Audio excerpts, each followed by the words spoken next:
그리스의 아테네. 활력이 넘쳐나는 통상과 문화의 도시입니다. 또한 동방으로 뻗은 기독교의 큰 줄기, 그리스 정교의 도시이기도 하죠.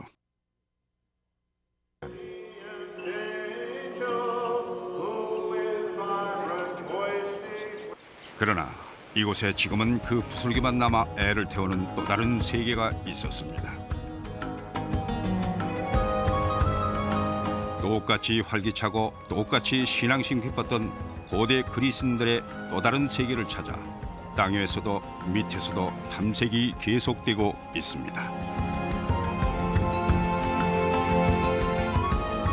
그들이 남긴 그리스 신화는 우리 현대인들에게도 그 세계의 속내를 고스란히 털어놓고 있습니다. 저마다 특별한 권능을 지닌 수많은 남녀 신들을 등장시켜 각자의 내력과 활동을 엮어내고 있는 그리스 신들의 이야기는 성서시대가 열리기 훨씬 전부터 입담 좋은 이야기꾼들에 의해 수천 년 동안 전해져 왔습니다. 무척이나 어려운 일이긴 하지만 사람들은 늘 옛날은 어땠을까 상상들을 하죠. 어려서 좋아했던 신들 이야기라면 두통을 앓던 제우스 머리에서 아테나가 나왔다는 이야기를 한참 동안 신기한 기억이 나는군요. 아폴로는 아주 거칠고 사나운 젊은이였다가 질서와 음악, 예술의 신이 됐다는 게 인상적이었어요.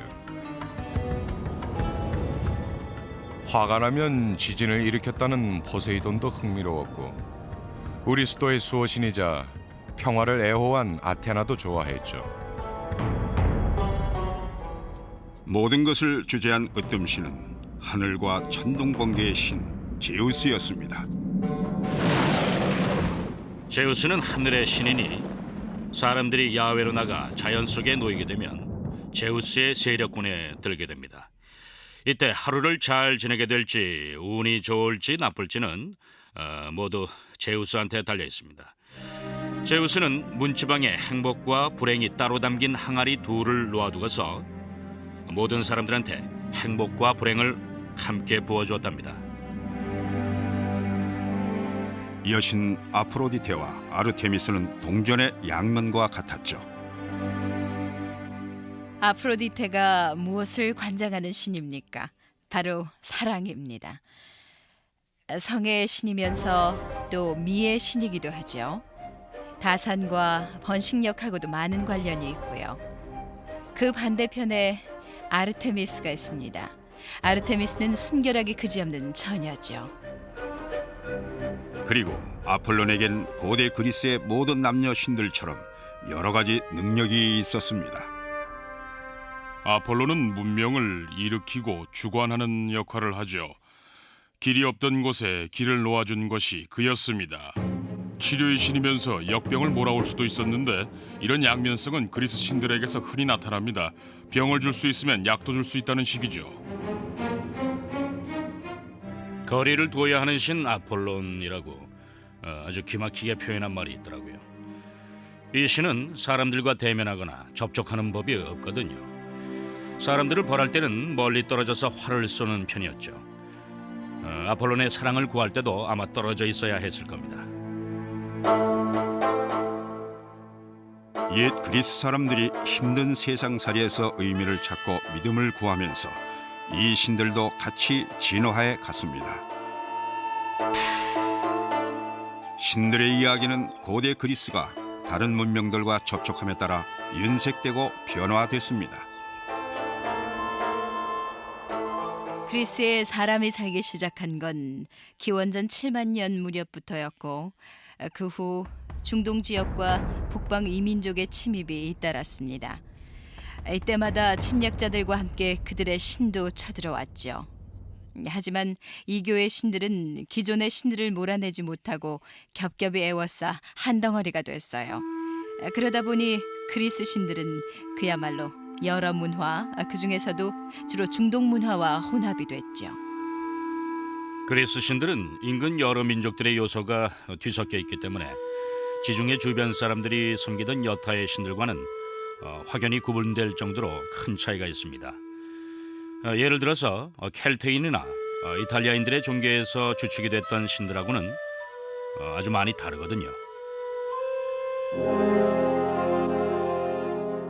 그리스 신들의 이야기는 입에서 입으로 전해져온 것이 기원전 750년경에 채록되면서 집대성됐습니다.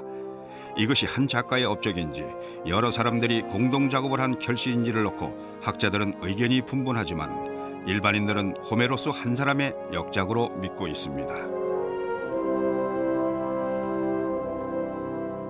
지금까지 알아낸 바로는 그리스 신화가 널리 알려지기 시작한 건 호메로스 시대인 기원전 750년 무렵이었습니다. 호메로스가 등장하면서 그리스 신화가 만들어지고 신들이 탄생하게 되는 거죠. 호메로스는 우리에게 신을 안겨줬으니 그리스인들한테는 그의 이야기가 성전이나 다를 바 없었죠. 호메로스의 이야기에 의하면 태초에 원형의 대지를 감싸고 흐르는 큰 강물의 신 오케아노스가 있었습니다.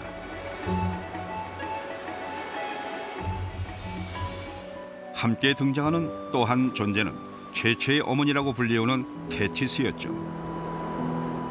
그 두 신이 결합함으로써 고대 그리스인들의 남신과 여신을 탄생시키는 하나의 가문이 열립니다. 호메로스 이후 50년쯤 지나 시인 헤시오도스가 쓴 신들의 계보에도 그리스 신들의 탄생에 대한 글이 들어 있습니다.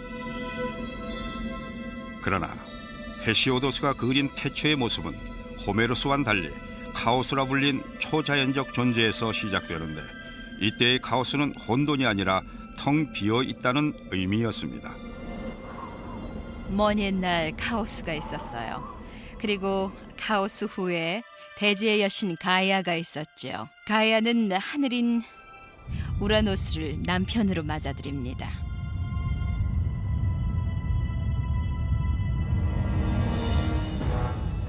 그러나 우라노스는 자식을 원치 않았습니다. 그는 자식들을 위협적인 존재로 여겨 아예 태어나지 못하게 막았죠. 가이아는 자신의 몸 밖으로 나오지 못한 자식들 중 하나인 크로노스와 결탁을 합니다. 크로노스는 어머니의 뱃속에서 아버지를 거세해버립니다. 우라노스의 절단된 생식기는 바다로 떨어지고 놀랍게도 거기서 사랑의 여신 아프로디테가 탄생하죠. 이런 이야기들이 그리스 신화를 엮어가는데 신화를 가리키는 그리스 단어의 본래 의미는 진실이 아닌 말이었습니다. 그러나 고대 그리스인들에게는 이 이야기들이 신앙의 일부로서 자연 현상과 세상 이치를 설명하는 데 많은 도움을 주었죠.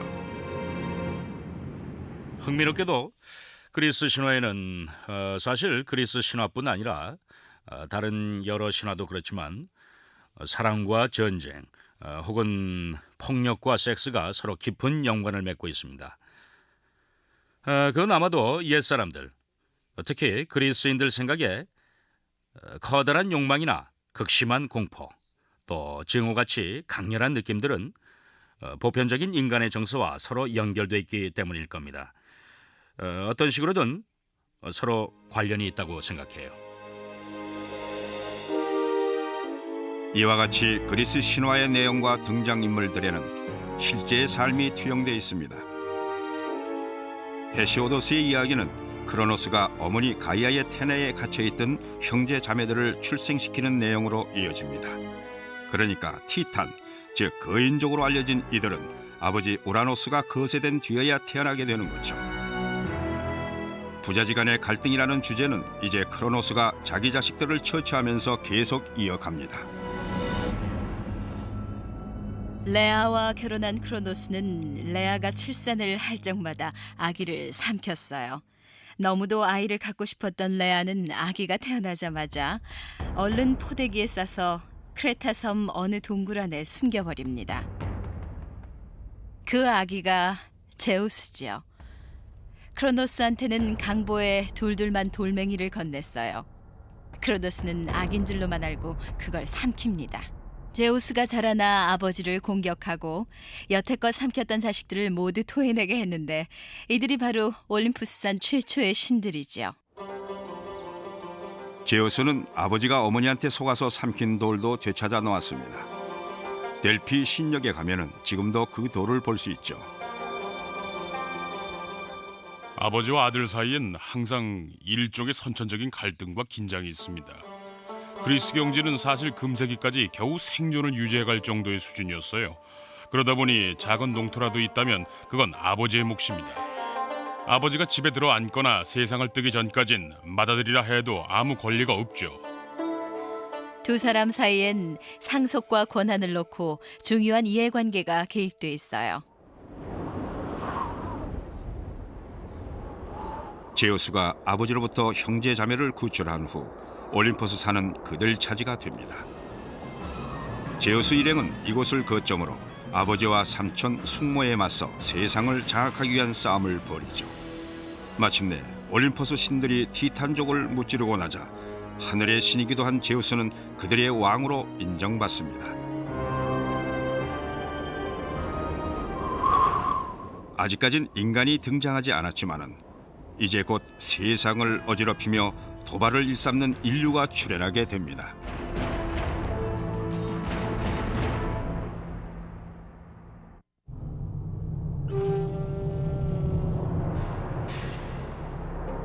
헤시오도스의 그리스 신화를 보면은 창조 이야기는 계속됩니다.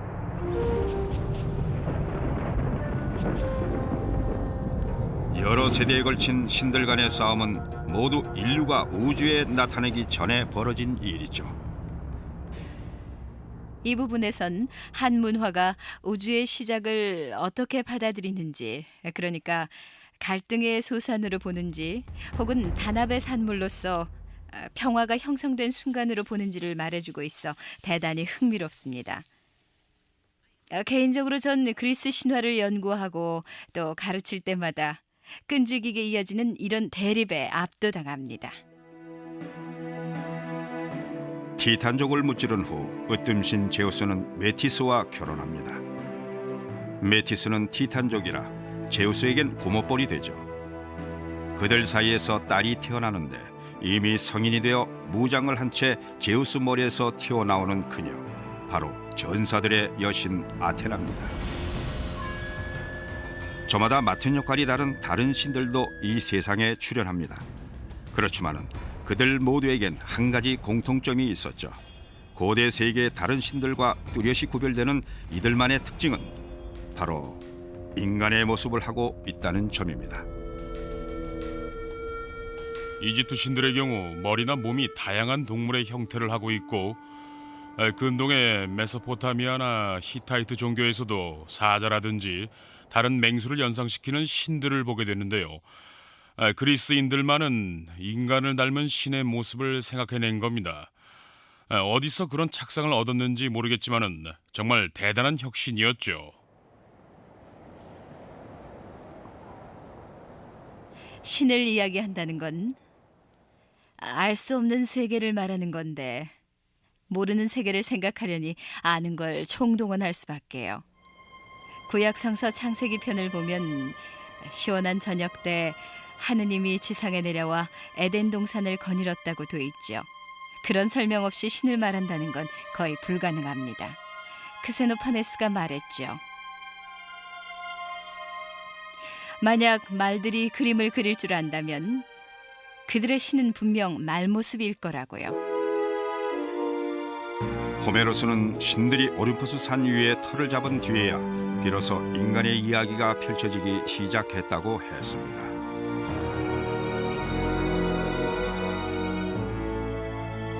구약이 전하는 창세기 이야기에는 하느님이 인간을 마지막으로 창조하고 이 땅의 모든 생물을 지배하도록 했다고 나와 있죠. 그러나 고대 그리스인들은 인간의 탄생을 별로 중요하지 않은 사건으로 여겼습니다. 그리스인들의 우주관이 인간 중심적이긴 하지만 인간에 대한 이들의 견해는 나중에 덧붙여 놓은 수준에 불과했습니다. 신들보다 시시하고 대단치 않은 존재였으니까 그리스라는 우주와 올림포스 신들의 세계에서 인간의 창조는 뒤로 밀릴 수밖에 없었겠죠. 근데 어째서 이들은 인간의 출현을 그렇게 하찮게 여겼을까요?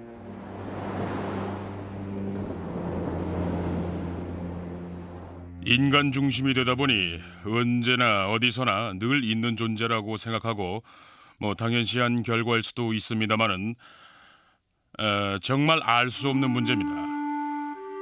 그리스 신화는 그리스 사람들이 바라본 인간과 주변 세계의 관계를 반영한 것이라고 봅니다. 그들은 인간이 만물의 중심이라고 생각하지 않아요.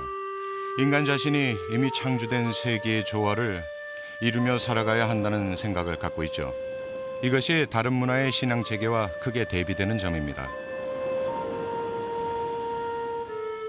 신들의 세계가 열리면서 인간의 창조에 대한 다양한 이야기가 그리스 신화에 들어오지만 그 어느 것도 인류의 출발을 호의적으로 그리고 있진 않습니다.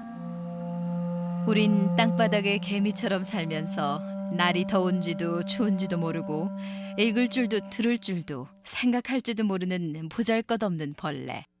경멸받아 마땅한 존재였어요. 호메로스의 인간 창조편에는 프로메테우스 신이 진흙으로 최초의 인간을 빚어 생명의 숨결을 불어넣어 준 것으로 되어 있습니다.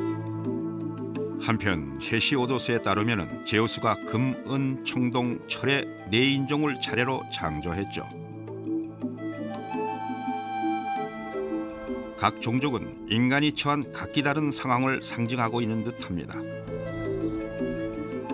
금으로 만들어진 첫 번째 인종은 풍성한 수확을 거두고 편안하게 살면서 신과 함께 향연을 벌립니다. 맨 처음이 황금 시대였는데 사람들이 이 땅에 처음으로 살기 시작한 때지요. 농작물이 저절로 자랐고 모든 사람들이 하나같이 다 올바르고 선량했답니다. 그런데 이 사람들은 얼마 후에 사라져 버립니다. 이들 황금 인종은 그야말로 낙원 같은 곳에서 완벽한 삶을 살았던 모양이지만 그냥 사라지고 맙니다.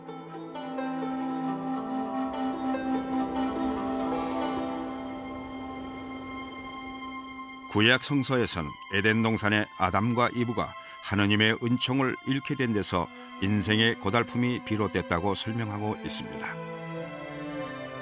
그리스 신화에는 황금 인종이 왜 사라졌는지에 대해 이렇다 할 설명이 없어 그들의 운명은 영영 알 길이 없습니다. 그리스 신화는 인간이나 인간의 창조가 주된 관심거리가 아니기 때문에 첫 번째 인간의 창조에 초점을 두고 있는 구약 창세기 편과는 그 체계가 아주 다릅니다. 물론 구약은 최초의 인간 남녀가 신의 말을 듣지 않아서 벌어진 일까지 인간 창조편에 담았지만 그리스 신화에선 신을 거역하는 것이 그렇게 대단한 일은 아니었죠. 어째서 헤시오도스는 황금 인종 시대가 막을 내린 이유에 대해선 아무 말도 하지 않았을까요? 구약 성서에도 아담과 이브가 명백한 잘못을 저질렀기 때문에 에덴 동산에서 추방됐다는 얘기는 들어 있습니다만 그 당시 세상이 왜 그렇게 힘든지, 왜 인간은 편히 살 수 없는지 제대로 설명해 준 부분은 어디에도 안 나와 있죠. 황금 인종이 끝나자 제우스는 은으로 인간을 만들지만은 이들은 그다지 진화되지 못한 인종이었습니다. 은시대 인간들은 유아기가 무척 길었고 잠시 어른이 됐다간 곧 끔찍하게 늙어버렸어요. 그리고는 땅 속으로 사라졌습니다. 거기다 거만한 사람들이어서 신들을 숭배하지도 않았죠. 그 뒤를 이은 청동 인종은 전쟁을 일삼다 멸망하고 맙니다. 드디어 그 다음에 또 한 인종이 출현해 현세까지 살고 있는데 바로 철로 만들어진 인종이죠. 근본적으로 인류가 퇴행해 왔다는 취지의 이 이야기는 그리스인들이 삶에서 중요하게 생각한 여러 가지를 골고루 보여주고 있습니다. 예컨대 신을 대하는 태도며 자기네 도시국가를 지키기 위한 전쟁에 임하는 자세, 또 서로 간의 화합 등에 대한 시각을 드러내고 있죠. 흥미롭게도 이 모든 이야기들은 인류의 창조를 설명하면서 그 절반인 남성만 다루고 있습니다. 여성은 모두 속임수를 쓴 남자들을 괴롭히기 위한 징벌 방편으로 등장하죠. 최초의 여성은 인류를 벌하기 위해서 땅으로 보내졌습니다. 대단한 여성 혐오 증세가 느껴지는 대목인데요. 헤시오도스가 기원전 700년대의 사람인 걸 감안을 해도 정말 놀라운 발상입니다. 이야기는 신들 중 하나인 프로메테우스가 전 우주의 왕인 주신 제우스를 속이려 했다고 돼 있죠. 프로메테우스는 미리 생각하는 자라는 그의 이름처럼 영리한 책략가죠. 그는 양을 한 마리 잡아서 좋은 살코기는 모두 발라 지저분한 내장 속에 꼭꼭 채워넣고 추려낸 뼈는 반들반들 윤기도는 하얀 기름덩이로 쌉니다. 물론 태워서 제물로 바칠 거죠. 이 두 뭉치를 제우스 신 앞에 내놓고 폐하 고르소서라고 했어요. 제우스는 인류의 대리자인 프로메테우스가 자신을 속이고 있다는 걸 꿰뚫어 보고는 그 보복으로 인간들을 벌하여 불을 빼앗아 버립니다. 그러자 프로메테우스는 다시 불을 훔쳐와 인간들에게 되돌려 주죠.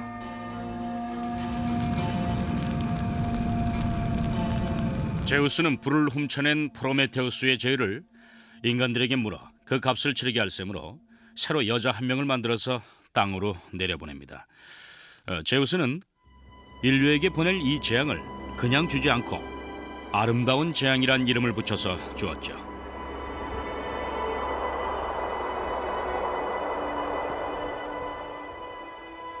여자는 꼭 필요한 존재면서도 그리스어로 칼론키콘, 즉 아름다운 재앙이었습니다. 그래서 그리스 신화나 시에 등장하는 여자들은 양쪽 측면이 다 그려져 있죠. 아름답고 저항할 수 없이 매력적인 존재지만 여자가 남자를 일하게 만드니 나쁜 존재란 얘기입니다. 그리스 신화 곳곳에서 여자들이 남자들에게 필요한 존재란 사실을 무기 삼아 남자들을 위협하고 있다는 투의 내용이 반복적으로 강조되고 있는 걸 볼 수 있어요.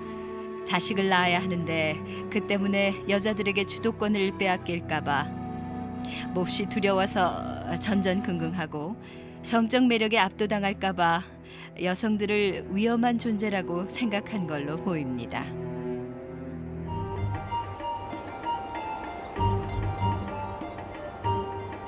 그리스 신화에 나오는 인류 최초의 여자 판도라 이야기는 에덴 동산의 이브와 금단의 열매 이야기로 되살아납니다. 판도라가 열지 말라는 항아리를 열게 되고 그 순간 이 세상의 모든 불행이 그 안에서 쏟아져 나옵니다. 온갖 질병과 고통, 고난이 다 나왔죠.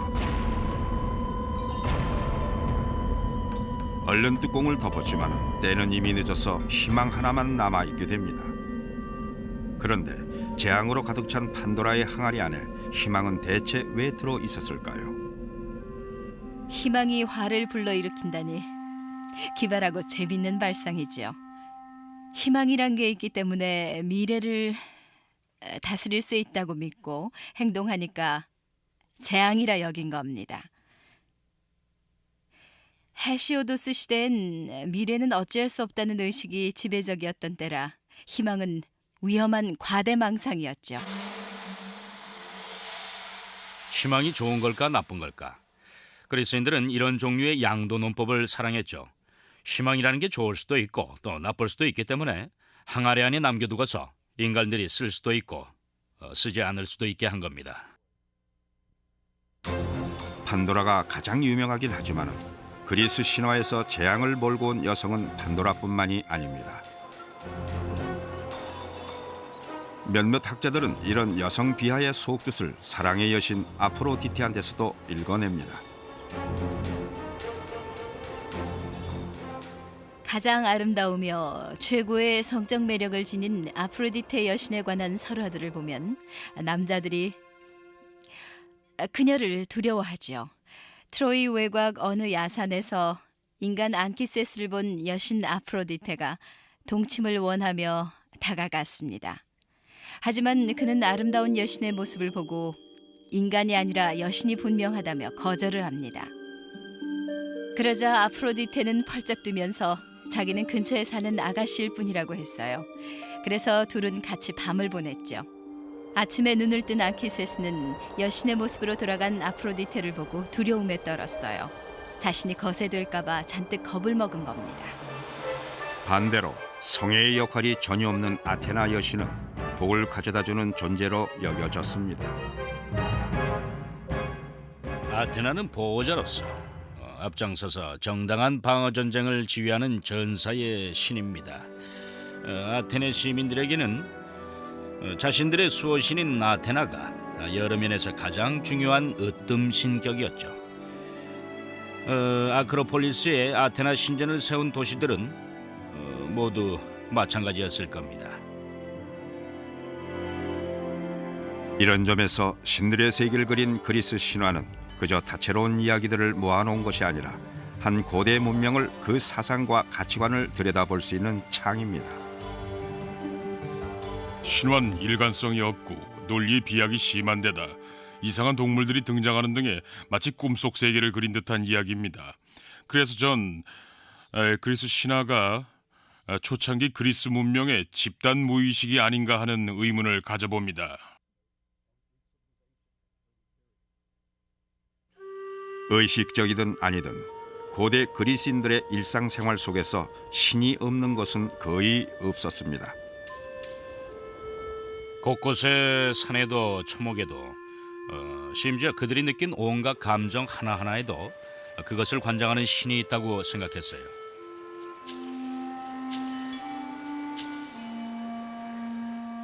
그리스인들의 종교는 처음부터 그 환경에 반응을 보인 점이 독특하고 흥미롭습니다. 일례로 ним프만 해도 물의 요정이 있고 산에 사는 요정, 나무의 요정들이 다 따로 있죠. 하천도 일종의 신성한 힘을 가진 숭배 대상이었어요.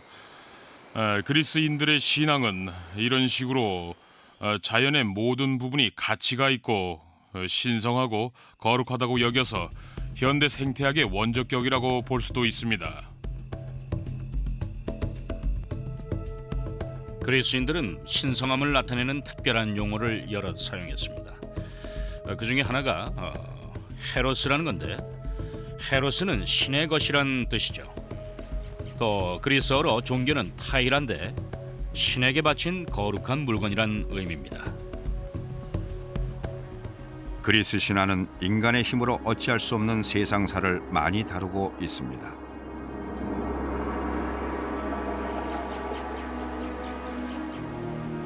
겨울이 생긴 건 데메테르 여신의 딸 페르세포네가 하데스 신의 지하 세계로 잡혀가서 그의 신부가 돼야 하기 때문이라는 시기죠. 딸을 잃어버리고 너무도 상심하던 데메테르는 온 세상을 헤매기 시작합니다. 딸을 찾지 못해 울며 불며 다닌 통에 곡식이 자라지 못하니 신들이 제물을 받지 못했어요. 그래서 마침내 몇몇 신들이 제우스를 찾아가 우리도 제물을 받고 인간들도 살아남을 수 있게 페르세포네를 돌려보내라고 건의했죠. 드디어 페르세포네가 어머니 품에 돌아올 수 있게 되지만 조건이 하나 있었습니다. 해마다 석 달은 하데스와 함께 지내야 한다는 거였죠. 바로 이 시기 동안 농업의 여신인 데메테르가 슬픔에 잠겨있기 때문에 겨울 추위가 닥치고 들판에 아무것도 자라지 못한다는 설명입니다. 삶의 큰 고난들은 이런 식으로 설명해 가지만 개인적인 불행은 신들의 비유를 거슬린 탓으로 해석되는 경우가 많습니다. 신들의 노여움을 사게 되면 지상의 그 어떤 권위자도 아닌 신들이 직접 징벌을 가합니다.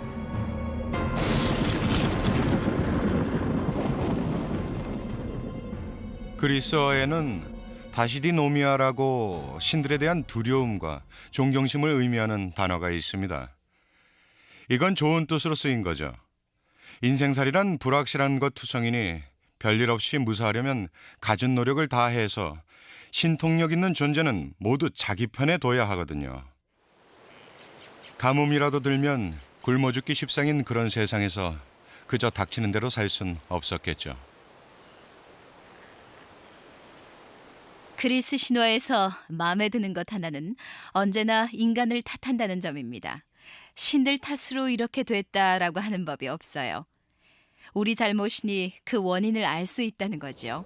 살아가기엔 좀 힘든 세상이었을 것 같군요. 힘든 세상에선 영웅을 찾게 마련입니다. 역경으로 가득 찬 삶에서 건져내줄 그런 위인을 기다리게 되는 거죠. 그리스 신화 속에 등장하는 신과 지상의 여인사에서 태어난 아기는 예수 그리스도의 출현을 예고한 것이라고 믿는 이들도 있습니다. 이것이 과연 예정된 일이었을까요? 이제부터는 그리스 신화상 가장 위대한 두 인물을 통해 운명과 자유의 의지에 대한 옛 그리스인들의 생각을 알아보겠습니다.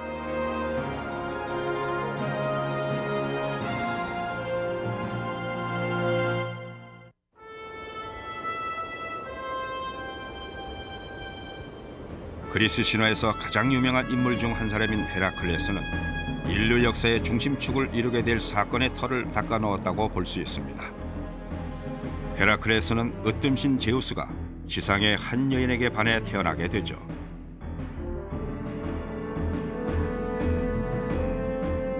그 여인은 정숙한 유부녀였습니다. 제우스는 그녀의 남편 모습을 하고서야 그녀를 차지할 수 있었죠. 제우스 자신이 누이 헤라와 결혼한 유부남이라는 사실에서 이 일은 더욱더 무도하게 느껴집니다. 그리스인들은 신들이라고 해서 항상 정직하거나 항상 윤리적이지 않다는 생각을 수세기 동안 해왔는데 그 생각은 나름대로 일리가 있는 것 같습니다. 신들이 인간적이라 해도 훨씬 더 풍족하고 막강하며 대단한 능력을 지닌 데다 영원히 죽지도 않으니 어떤 행동을 하건 그 결과에 책임지지 않아도 됐죠. 하지만 인간은 그렇지 못합니다. 윤리적으로 행동해야 하고 언제나 자기 행동의 결과를 생각해야 하는 부담은 신들이 아닌 인간들 몫이죠. 헤라는 제우스에겐 화를 낼 수가 없었습니다. 그래서 그리스 신들의 전형적인 수법을 썼죠. 남편의 부정으로 태어난 아기를 화풀이 대상으로 삼은 겁니다. 아마도 가장 잘 알려져 있을 그리스 영웅인 헤라클레스는 그리스 신화에서는 특히 중요한 인물입니다. 갓난아기 때부터 힘이 엄청난 장사였던 헤라클레스는 요람에 누워서도 헤라가 들여보낸 독사 2마리를 모두 목졸라 죽여버리죠. 사실 그리스 영웅들 중에는 부모 한쪽이 신인 경우가 많습니다. 대개의 경우 영웅은 뛰어난 힘과 불굴의 의지를 가진 남자로 그려지죠. 그들은 일생에 걸쳐 수없이 많은 업적을 이뤄내는 탁월한 인물이지만 인생 행로가 험난하게 이를 데 없다는 점이 특징적으로 나타납니다. 또한 이들의 뛰어난 능력 때문에 사람들과 융화하기도 무척 어렵죠. 복수심에 불탄 헤라는 남편의 사생활을 일생 동안 쫓아다니면서 주기적으로 그를 격분시켜 날뛰게 만듭니다.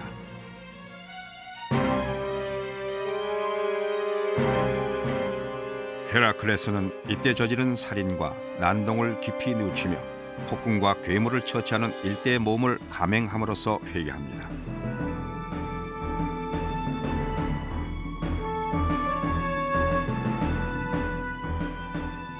그가 생을 마감하자 아버지 제우스는 헤라클레스에게 영원한 생명을 불어넣고 올림포스 산정으로 데려가 함께 살게 합니다.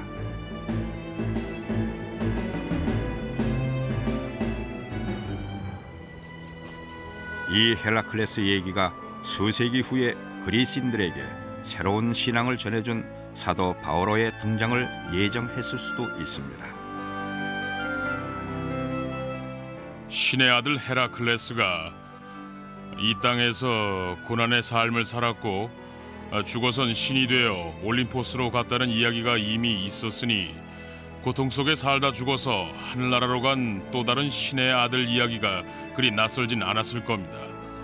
마찬가지로 신이 우리들과 똑같은 인간의 모습을 하고 있다는 생각은 이교 신앙을 가진 그리스인들도 전적으로 수용할 수 있는 것이었죠.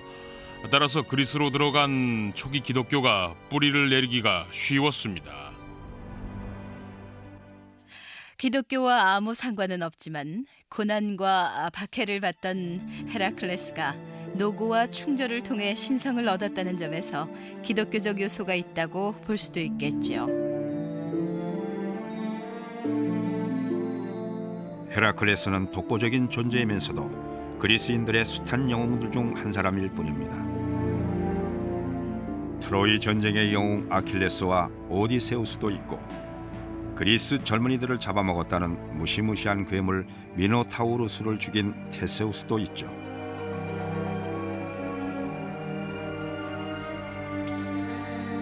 그러나 영웅들이 반드시 신의 자손이어야 한다는 건 아닙니다.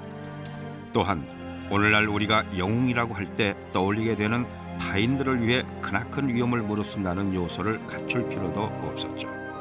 옛 그리스인들에겐 결과가 어떻든 평범한 삶의 끈을 끊는 자가 영웅이었습니다. 영웅의 아버지나 어머니가 신일 필요는 없었습니다. 영웅이라고 해서 선행을 베풀 필요도 없었고요. 그러니 뭔가 비범한 업적을 이루고 그것을 인정받으면 되는 것이었죠. 영웅이 할 수 있는 비범한 일이란 게 많은 적을 죽인다든지 심지어는 신탁을 받는 이상한 형식을 거쳐 자기 동족을 죽이는 것까지도 포함될 수 있었습니다. 영웅이란 위험하면서도 유별나고 두드러져야 하지만 반드시 착한 사람일 필요는 없었죠. 영웅들은 스케일이 큰 인간이 된다는 게 어떤 건지를 보여주는 존재입니다. 그들은 인간이 지닌 최고의 잠재 능력을 보여주며 동시에 인간의 연약함도 부각시키죠.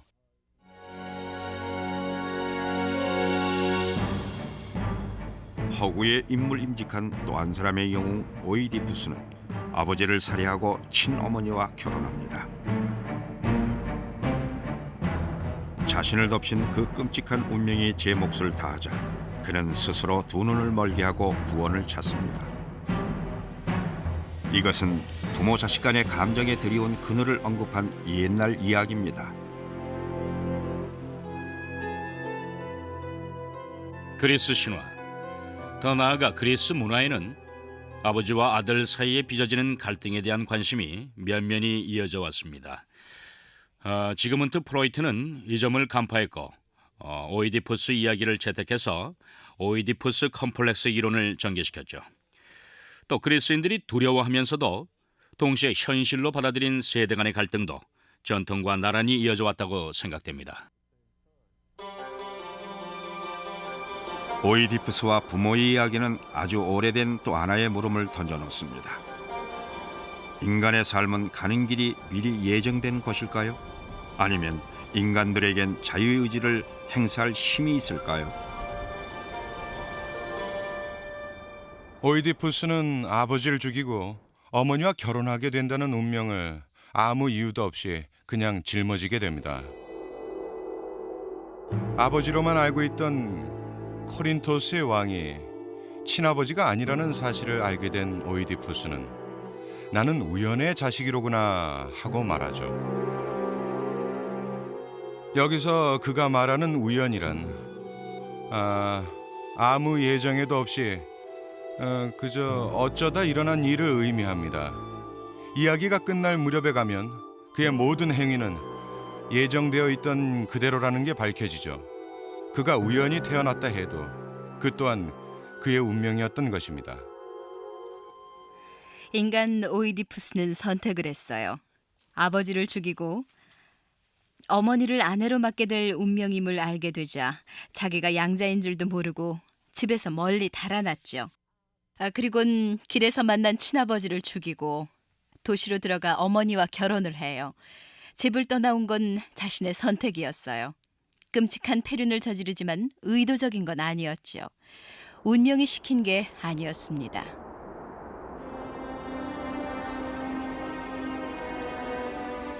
고대 그리스인들에겐 운명이냐 자유의지의 역할이냐라는 문제가 너무도 중요해서 운명을 새 여신으로 의인화시킬 정도였습니다.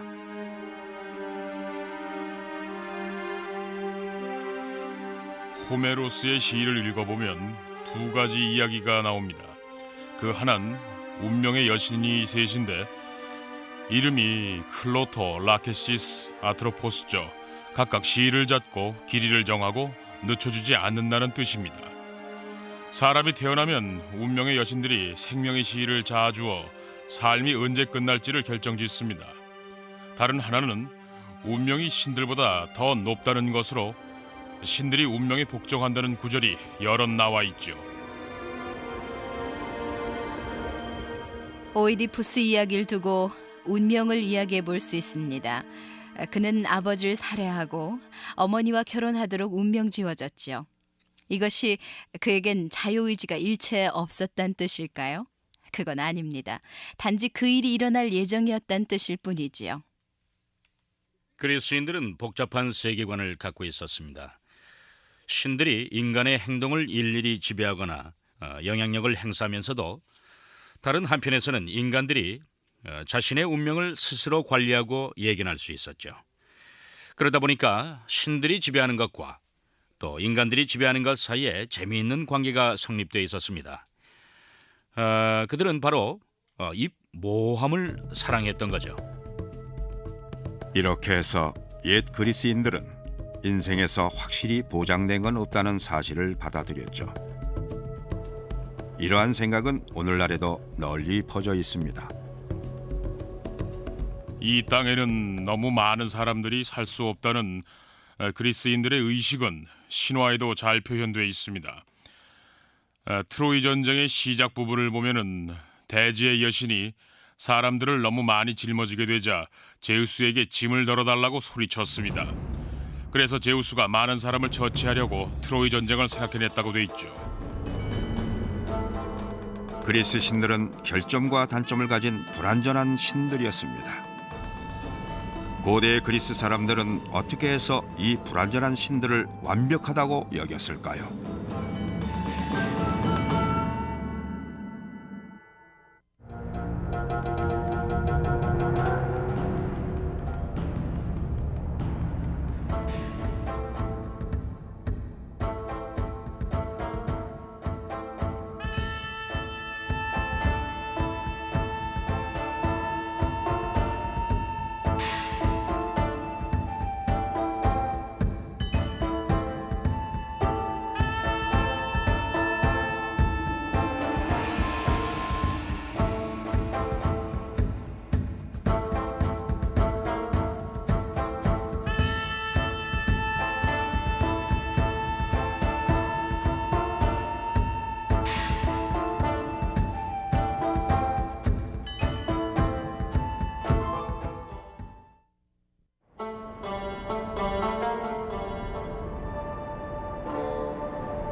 그리스 남녀 신들의 이야기는 영혼성을 지녀 현대를 사는 우리들에게까지 전해졌습니다.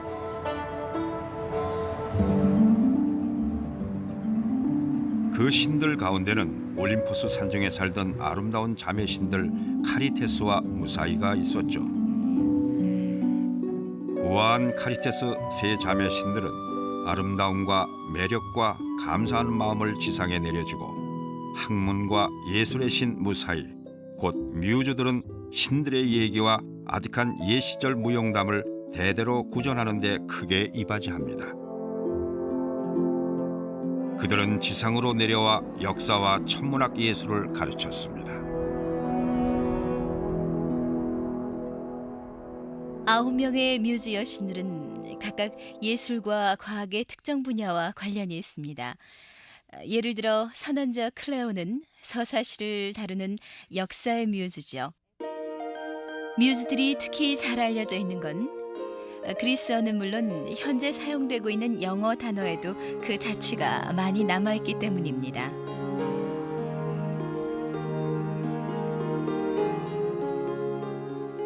그리스 신화는 사람들이 중요하다고 여기는 것들을 다루고 있는 이야기입니다. 그렇지 않다면 이토록 오래 남아있지 못했겠지요. 설화가 수천 년에 걸쳐 계속 전해지려면 어느 시대 사람이 들어도 의미가 있는 그런 내용이어야 합니다. 신의 흔적은 도처에 남아 있습니다. 그리스 사람들에게 신들은 그들이 경작하는 들판과 부양하는 자식들만큼이나 현실적이었죠. 도시 전역에 있던 작은 성소와 신들에게 봉헌된 건물들, 그리고 대규모 신전들의 수를 보면 그리스인들의 굳건하고 열성적인 신앙심을 알 수 있습니다. 인생살이를 불확실한 것으로 본 이상 아무 탈 없이